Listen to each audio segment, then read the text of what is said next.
México está en vísperas de un nuevo proceso electoral, o más bien ya ha empezado todos los prolegómenos de este proceso, pero con un sistema electoral que sigue siendo cuestionado, que ha sufrido muchos cambios a lo largo de los últimos años y que no ha logrado construir suficiente credibilidad.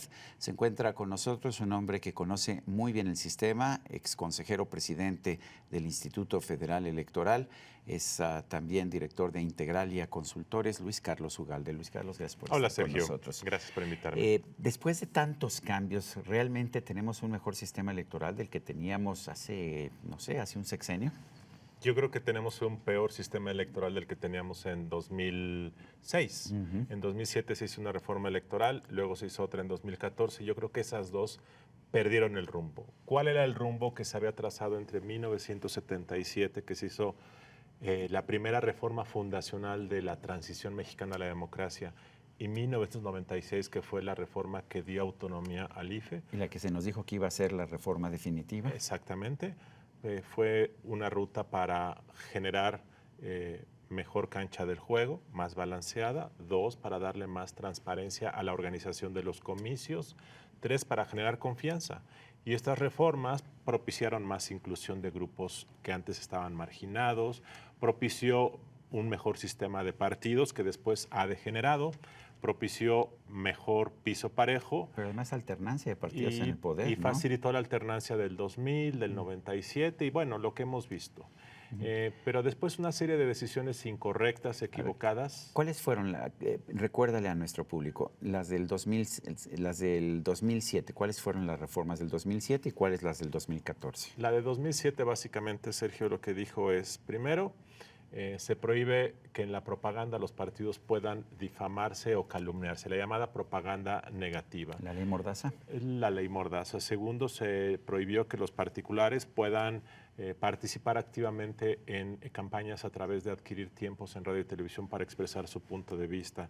Tercero, se estableció un mecanismo gratuito de acceso a medios de comunicación de los partidos que ya no tienen que pagar por spots. Bueno, gratuito siempre es un decir, Bueno, siempre digamos, alguien paga, ¿no? siempre hay un costo económico, Sí. pero digamos, su costo de adquisición para los no paga. partidos, pero la sociedad en su conjunto sí lo paga porque es un volumen enorme y ahí tiene un costo Pero económico. es lo que nos satura, ¿no? Esos spots que si le preguntas a la gente está realmente cansada de los spots. Esa fue la reforma de los spots. Yo creo que esa fue la reforma de los spots y una cosa más que se hizo fue establecer una presunta regulación de precampañas. Esa regulación de precampañas no ha tenido sentido, no ha tenido efecto porque, como vemos todos los días, hay precampañas disfrazadas, simuladas. Dos, los partidos no pueden adquirir tiempos en radio y televisión, son gratuitos, pero el volumen ha sido inmenso, no ha contribuido al mejor debate público y también... Yo recuerdo que Andrés Manuel López Obrador, antes de la campaña del 2006, contrató en esta televisora tiempos muy grandes, media hora todas las mañanas y después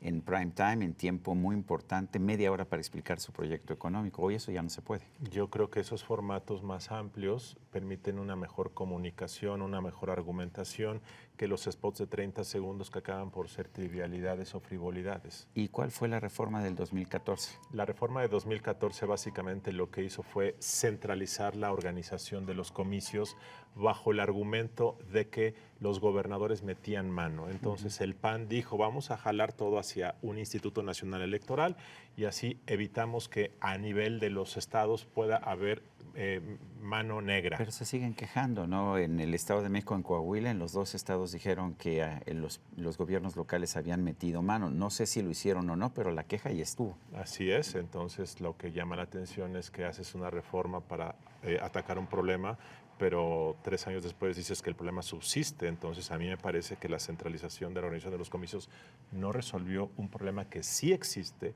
que a nivel local efectivamente empieza a haber interferencia de poderes políticos locales, hay un problema creciente de financiamiento ilegal de campañas que no ha sido atacado. La reforma de 2014 también te dijo que ibas a hacer un sistema de fiscalización centralizado. Hoy el INE tiene que fiscalizar a todas las campañas del país, lo cual es un ejercicio bastante difícil de hacer. Tener ojos para fiscalizar todas las campañas de un país es prácticamente imposible. Lo que hemos visto es que la credibilidad del INE se ha venido deteriorando cada vez más. ¿Por qué es imposible la función del INE? Porque finalmente los consejeros que hay son en general consejeros que han sido escogidos por los partidos políticos, que son más o menos respetados, o en algunos casos muy respetados, pero la credibilidad del INE se ha deteriorado. Tenemos un sistema electoral que ha invertido mucho dinero en fondear campañas y fondear a las autoridades electorales, y tenemos que la credibilidad va abajo. Tenemos una ley electoral que se ha abultado. Pasamos de 400 a 600 artículos en la reforma de 2007-2014, pero la confianza va a la baja. Entonces, la apuesta ha sido, yo creo que incorrecta, Sergio, porque hoy el indicador clave, que es acatamiento de resultados, legitimidad del sistema y confianza ciudadana, efectivamente se han ido a la baja. Has participado en la elaboración de un libro que analiza muchos de los aspectos de este proceso electoral. Cuéntanos de este libro. En unos días se va a presentar, con el patrocinio del Tribunal Electoral del Poder Judicial de la Federación y de Integralia, un libro que se llama Fortalezas y Debilidades del Sistema Electoral Mexicano. Es la tercera edición de un libro que empezó en el año 2013 y que se ha venido expandiendo en enfoque. Y lo que trata este libro es de analizar todos los elementos del sistema electoral, desde cómo se forma un partido político, las candidaturas independientes, la justicia electoral, la organización electoral, todos los aspectos para tratar de ver qué está bien y qué está mal. Tenemos que poner en una balanza las fortalezas y las debilidades para saber cómo componer este Frankenstein. Los políticos mexicanos han pensado que cambiando la ley cambias el alma, es decir, que cambiando una norma vas a hacer que los partidos se porten bien, y eso es una ingenuidad. Hemos creado un Frankenstein de 1000 cabezas, le hemos dado muchas atribuciones al INE, tiene muchas tarjetas rojas, hay muchas prohibiciones, hay muchas sanciones, hay muchos recovecos, pero el sistema no está funcionando correctamente. Entonces, aquí queremos decir para 2019. 2019 es la próxima ocasión en donde ojalá haya una reforma electoral que sea buena. Puede empeorar las cosas todavía. Sí, porque en las últimas dos nos dice empeoraron las cosas en vez de mejorar. Puede ser que empeoren. Si prevalece esta idea hiperregulatoria, punitiva, de pensar que la norma cambia la realidad, estamos mal. Si queremos seguir atacando manifestaciones en lugar de atacar la causa del problema, mal. Pero este libro lo que busca es dar un diagnóstico para que los reguladores de 2019 ojalá simplifiquen. Un sistema regulatorio eficaz es uno que es simple, potente, parsimonioso, eficaz. ¿Parsimonioso significa que no se está metiendo en todo? Que tú escoges las batallas que quieres dar. Tú dices, a ver, me gustaría que los políticos hablaran poesía.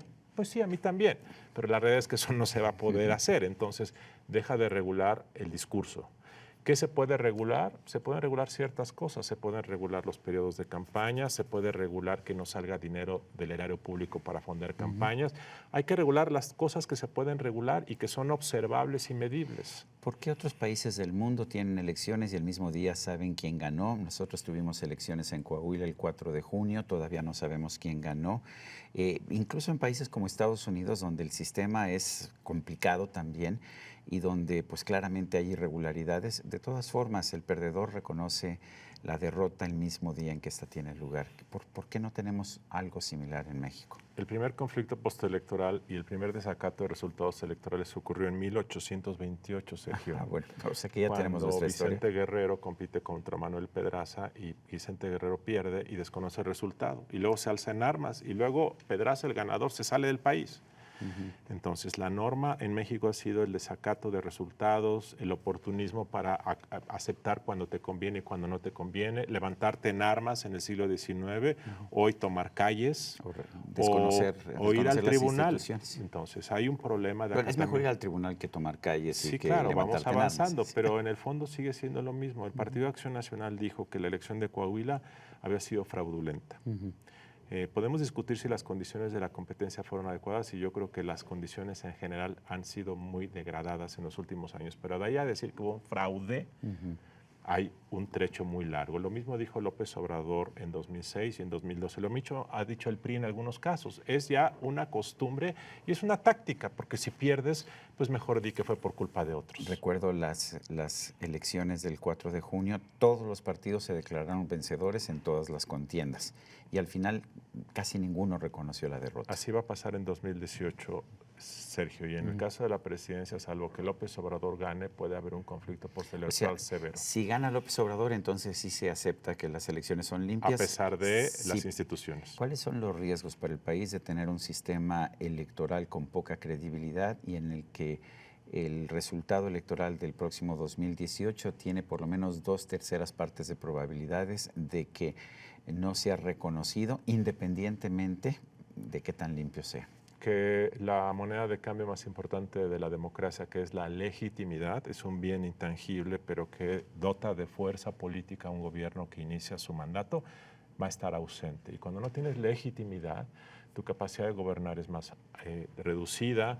La falta de legitimidad puede inducir fuentes de ingobernabilidad, incluso de violencia, te hace más difícil tomar decisiones, te hace más difícil negociar con los otros partidos. La ilegitimidad es un gran problema en la política y nuestro sistema electoral no está generando esa legitimidad. Ese es el mayor riesgo, que el nuevo gobierno empiece en situaciones bastante frágiles.